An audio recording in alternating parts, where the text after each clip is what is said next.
ಆತ್ಮೀಯರೇ, ಇದು ಇಬ್ಬರು ಬಡ ರೈತರ ಕಥೆ.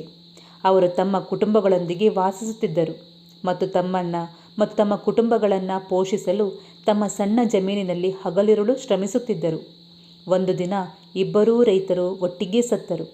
ಅವರಿಬ್ಬರು ಮರಣದ ನಂತರ ಮೇಲಕ್ಕೆ ಹೋದಾಗ ದೇವರು ಅವರ ಹಿಂದಿನ ಜನ್ಮದಲ್ಲಿ ಏನು ಕೊರತೆ ಇದೆ ಎಂದು ಹೇಳಲು ಕೇಳಿದರು. ಇದರಿಂದ ನಾನು ಈ ಜನ್ಮದಲ್ಲಿ ಅದನ್ನು ಪೂರೈಸಬಹುದು ಎಂದರು. ಈಗ ಇದನ್ನು ಕೇಳಿದ ಮೊದಲ ರೈತ ಮುಂದೆ ಬಂದು, ದೇವರೇ, ನೀನು ನನಗೆ ತುಂಬ ದುಃಖಕರ ಜೀವನವನ್ನು ಕೊಟ್ಟೆ. ನನಗೆ ಏನೂ ಇರಲಿಲ್ಲ. ನಾನು ಪ್ರತಿದಿನ ಹೊಲಗಳಲ್ಲಿ ಎತ್ತುಗಳಂತೆ ಕಷ್ಟಪಟ್ಟು ಕೆಲಸ ಮಾಡುತ್ತಿದ್ದೆ ಮತ್ತು ನಾನು ಗಳಿಸಿದ್ದು ತಿನ್ನಲಿಕ್ಕೆ ಮತ್ತು ಕುಡಿಯಲಿಕ್ಕೆ ಮಾತ್ರ ಸಾಕಾಗುತ್ತಿತ್ತು. ನಾನು ನನ್ನ ಜೀವನದಲ್ಲಿ ಎಂದಿಗೂ ಒಳ್ಳೆಯ ಬಟ್ಟೆಗಳನ್ನು ಧರಿಸಲಿಲ್ಲ ಮತ್ತು ಇತರರಂತೆ ಜೀವನವನ್ನು ಆನಂದಿಸಲಿಲ್ಲ. ನನ್ನ ಕೈಗಳು ಯಾವಾಗಲೂ ಖಾಲಿಯಾಗುತ್ತಿದ್ದವು. ನೀವು ನನಗೆ ಯಾವ ರೀತಿಯ ಪ್ರಾಣಿಯಂತಹ ಜೀವನವನ್ನು ಕೊಟ್ಟಿದ್ದೀರಿ? ದೇವರು ಅವನ ಮಾತುಗಳನ್ನು ಕೇಳಿ ಅವನನ್ನು ಕೇಳಿದರು, ಈಗ ನಿನ್ನ ಮುಂದಿನ ಜನ್ಮದಲ್ಲಿ ನಿನಗೆ ಏನು ಬೇಕು ಎಂದು ಹೇಳು. ರೈತ ತಕ್ಷಣ ಹೇಳಿದನು, ದೇವರೇ, ನಾನು ಯಾರಿಗೂ ಏನನ್ನ ಕೊಡಬೇಕಾಗಿಲ್ಲದ ರೀತಿಯಲ್ಲಿ ನನ್ನನ್ನು ಮಾಡು. ನಾನು ಎಲ್ಲರಿಂದಲೂ ತೆಗೆದುಕೊಳ್ಳುತ್ತಲೇ ಇರುವಂತೆ ಮಾಡು ಎಂದನು. ದೇವರು ಒಪ್ಪಿಕೊಂಡನು ಮತ್ತು ಸರಿ, ಅದು ನಿನ್ನ ಇಚ್ಛೆ ಎಂದು ಹೇಳಿದನು. ನಾನು ಅದನ್ನು ಪೂರ್ಣಗೊಳಿಸುತ್ತೇನೆ. ದೇವರು ಇನ್ನೊಬ್ಬ ರೈತನನ್ನು ನೋಡಿ ಕೇಳಿದನು, ಏನು ಕೊರತೆ ಇದೆ ಎಂದು ಹೇಳಿ.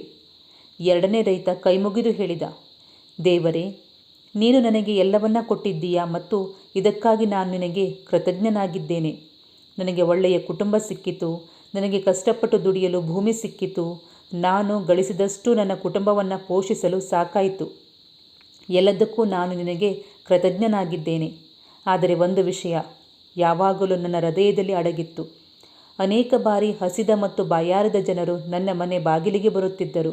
ನಾನು ಅವರಿಗೆ ನೀರು ಕೊಡಬಲ್ಲೆ, ಆದರೆ ಅವರಿಗೆ ತಿನ್ನಲು ಏನನ್ನೂ ಕೊಡಲು ಸಾಧ್ಯವಾಗಲಿಲ್ಲ.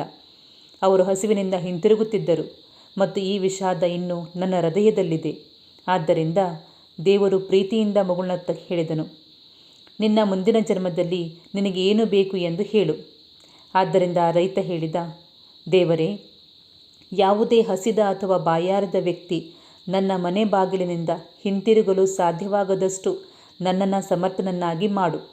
ನಾನು ಎಲ್ಲರಿಗೂ ನೀಡಬಲ್ಲೆ, ನಾನು ಎಲ್ಲರಿಗೂ ಸಹಾಯ ಮಾಡಬಲ್ಲೆ ಎಂದನು. ದೇವರು ಒಪ್ಪಿ, ಸರಿ, ನಾನು ನಿನ್ನ ಆಸೆಯನ್ನು ಪೂರೈಸುತ್ತೇನೆ. ಈಗ ಹೋಗು. ಮುಂದಿನ ಜನ್ಮದಲ್ಲಿ ಇಬ್ಬರೂ ರೈತರು ಮತ್ತೆ ಒಂದೇ ಹಳ್ಳಿಯಲ್ಲಿ ಹುಟ್ಟಿ ಒಟ್ಟಿಗೆ ಬೆಳೆದರು. ಆದರೆ ಅವರ ಭವಿಷ್ಯವು ಪರಸ್ಪರ ಸಂಪೂರ್ಣವಾಗಿ ಭಿನ್ನವಾಗಿತ್ತು. ಯಾರಿಗೂ ಏನನ್ನೂ ಕೊಡಬಾರದು, ಅದನ್ನೇ ಪಡೆಯಬೇಕೆಂದು ಆಸೆ ವ್ಯಕ್ತಪಡಿಸಿದ ಮೊದಲ ರೈತ ಆ ಹಳ್ಳಿಯ ಅತಿದೊಡ್ಡ ಭಿಕ್ಷುಕನಾದನು ಮತ್ತು ಈಗ ನಿಜವಾಗಿಯೂ ಯಾರಿಗೂ ಏನನ್ನೂ ಕೊಡುವ ಅಗತ್ಯವಿಲ್ಲ. ಬದಲಾಗಿ ಅವನು ಎಲ್ಲರಿಂದಲೂ ತೆಗೆದುಕೊಳ್ಳುತ್ತಿದ್ದನು. ನಾನು ನ್ಯಾಯಯುತ ಎಂದು ಹೇಳಿದ ಎರಡನೇ ರೈತ ಇತರರಿಗೆ ದಾನ ಮಾಡಬಲ್ಲವನೇ ಆ ಹಳ್ಳಿಯಲ್ಲಿ ಅತ್ಯಂತ ಶ್ರೀಮಂತನಾದನು ಮತ್ತು ಅವನ ಮನೆಗೆ ಭೇಟಿ ನೀಡಿದ ಯಾರೂ ಬರಿಗೈಯಲ್ಲಿ ಹಿಂತಿರುಗುತ್ತಿರಲಿಲ್ಲ ಮತ್ತು ಅವನು ಎಲ್ಲರಿಗೂ ಸಹಾಯ ಮಾಡಿದನು.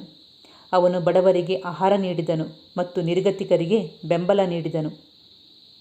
ಆದ್ದರಿಂದ ಈ ಕಥೆಯಿಂದ ನಾವು ಜೀವನದಲ್ಲಿ ಪ್ರತಿಯೊಂದಕ್ಕೂ ಎರಡು ಅಂಶಗಳಿವೆ ಎಂದು ಕಲಿಯುತ್ತೇವೆ. ಒಂದು ಸಕಾರಾತ್ಮಕ ಮತ್ತು ಒಂದು ನಕಾರಾತ್ಮಕ. ಅದು ನಾವು ಯಾವ ಕಡೆ ನೋಡುತ್ತೇವೆ ಎಂಬುದರ ಮೇಲೆ ಅವಲಂಬಿತವಾಗಿರುತ್ತದೆ. ಮೊದಲ ರೈತ ತನ್ನ ಸಮಸ್ಯೆಗಳು ಮತ್ತು ನ್ಯೂನತೆಗಳ ಮೇಲೆ ಕೇಂದ್ರೀಕರಿಸಿದನು ಮತ್ತು ಎರಡನೆಯವನು ತನ್ನಲ್ಲಿರುವ ಎಲ್ಲವೂ ಮೌಲ್ಯಯುತವಾದುದು ಮತ್ತು ಅದನ್ನು ಇತರರೊಂದಿಗೆ ಹಂಚಿಕೊಳ್ಳಲು ಬಯಸಿದನು. ಆದ್ದರಿಂದ ನಮ್ಮ ದೃಷ್ಟಿಕೋನವು ಬಹಳ ಮುಖ್ಯ. ಒಂದು ದೊಡ್ಡ ಸಮಸ್ಯೆ ನಿಮ್ಮ ಮೇಲೆ ಬಂದರೂ ಸಹ ನೀವು ಅದನ್ನು ಸಕಾರಾತ್ಮಕ ರೀತಿಯಲ್ಲಿ ಸ್ವೀಕರಿಸಿದರೆ ಆ ಸಮಸ್ಯೆಯನ್ನು ಸುಲಭವಾಗಿ ಪರಿಹರಿಸುತ್ತೀರಿ. ಆತ್ಮೀಯರೇ, ಈ ಕಥೆ ನಿಮಗೆ ಇಷ್ಟವಾಗಿದ್ದರೆ ಈ ವಿಡಿಯೋವನ್ನು ಲೈಕ್ ಮತ್ತು ಶೇರ್ ಮಾಡಿ. ಮತ್ತೆ ಮುಂದಿನ ಅವಧಿಯಲ್ಲಿ ಇಂಥದ್ದೇ ಒಂದು ಕಥೆಯೊಂದಿಗೆ ಮತ್ತೆ ಭೇಟಿಯಾಗುತ್ತೇನೆ. ಅಲ್ಲಿಯವರೆಗೆ ಧನ್ಯವಾದಗಳು.